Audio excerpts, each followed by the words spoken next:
মুখ্যমন্ত্ৰীৰ আত্মনিৰ্ভৰ অসম অভিযান আঁচনিৰ এই প্ৰথম পৰ্যায়ত যিসকলে চিলেকশ্যন পাইছে তাৰে মাজৰ পৰা যিসকলে পইচাটো ভালদৰে ব্যৱহাৰ কৰি তেওঁলোকৰ বিজনেছটো আগবঢ়াই লৈছে, তেওঁলোকে এতিয়া দ্বিতীয় কিস্তিৰ টকা পাব আৰু টকাটো আপোনালোকে যিহেতু 11 তাৰিখে পাব আৰু টকাটো দিব গুৱাহাটীৰ খানাপাৰা পশু চিকিৎসা বিজ্ঞান মহাবিদ্যালয়ৰ খেলপথাৰত। আৰু আপোনালোকে এটা কথা লক্ষ্য কৰক, ইয়াতে বৰ্তমানলৈকে আজিৰ তাৰিখত বৰ্তমানলৈকে অসমৰ কোন জিলাত এতিয়ালৈকে মুখ্যমন্ত্ৰী আত্মনিৰ্ভৰ অসম অভিযান আঁচনিৰ প্ৰথম পৰ্যায়ৰ চিলেকশ্যন পোৱাসকলৰ দ্বিতীয় কিস্তিৰ মেছেজ কোন জিলাত পাইছে, সেই সকলোখিনি ডিটেইলছ আপোনালোকক জনাম আৰু আপোনালোকে চাই থাকিব। আৰু যদি চেনেলটোত আপোনালোকে নতুনকৈ আহিছে চেনেলটো ছাবস্ক্ৰাইব কৰি ল'ব।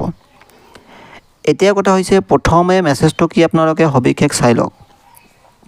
মেছেজটো আহিছে, মুখ্যমন্ত্ৰীৰ আত্মনিৰ্ভৰ অসম অভিযান আঁচনিৰ 1.0 অধীনত দ্বিতীয় কিস্তি হিচাপে সুদবিহীন ঋণ লাভ কৰাৰ বাবে আপোনালৈ আন্তৰিক অভিনন্দন জ্ঞাপন কৰিছোঁ।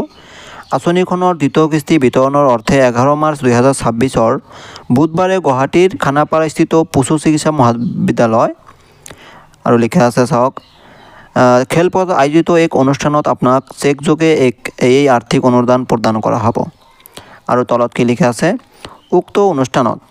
উক্ত অনুষ্ঠানত আপোনাৰ উপস্থিতি আন্তৰিকতাৰে কামনা কৰিলোঁ। তাৰপিছত কি লিখা আছে, প্ৰীতি শুভেচ্ছাৰে ডক্টৰ হিমন্ত বিশ্ব শৰ্মা মুখ্যমন্ত্ৰী অসম, এইখিনি লিখা আছে। তো এতিয়া আপোনালোকে জানিব পাৰিব এতিয়ালৈকে কোন জিলাৰ নিশ্চয় সেই প্ৰথম পৰ্যায়ৰ যিসকলে চিলেকশ্যন পাইছে আপোনালোকে নিশ্চয় এতিয়া আশাৰে ৰৈ আছে যে মোলৈ এতিয়ালৈকে ফোন অহা নাই, মেছেজ অহা নাই, বা মোলৈ এতিয়া এই বেংকৰ একাউণ্ট বা পাছবুক সেইখিনি এতিয়ালৈকে বিচৰা নাই, যাৰ কাৰণে এতিয়া কিছুমান টেনশ্যন কৰি আছে যে আমি চিলেকশ্যন পালোঁ নে নাই, কেনেকৈ গম পাম। আৰু প্ৰথমে আপোনালোকে জনাই দিওঁ বৰ্তমানলৈকে কোন জিলাৰ এতিয়ালৈকে মেছেজ আহিছে।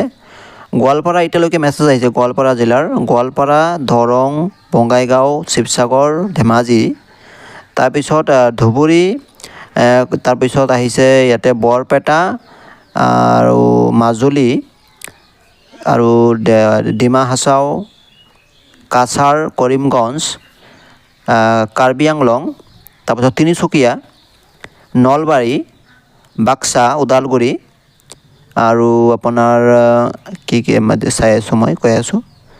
আৰু আপোনাৰ বাকী 2-3খন জিলাৰ এতিয়ালৈকে মেছেজ আহিছে আৰু তেওঁলোককো জনাইছে যে আপোনালৈ অহা 11 মাৰ্চ তাৰিখে আপোনালোক চেক পাব। আপোনালোকে নিশ্চয় গুৱাহাটীৰ খানাপাৰা ষ্টুডিঅ' তাতে যাব লাগিব, তাৰ পৰা আপোনালোকে চেকখন কালেক্ট কৰিব লাগিব। আৰু নিশ্চয় আপোনালোকে কমেণ্ট কৰি জনাব আপুনি কোনখন জিলাৰ পৰা চাই আছে আৰু আপোনালোকৰ মেছেজ আহিছেনে, নিশ্চয় কমেণ্ট কৰি মই জনাই দিম।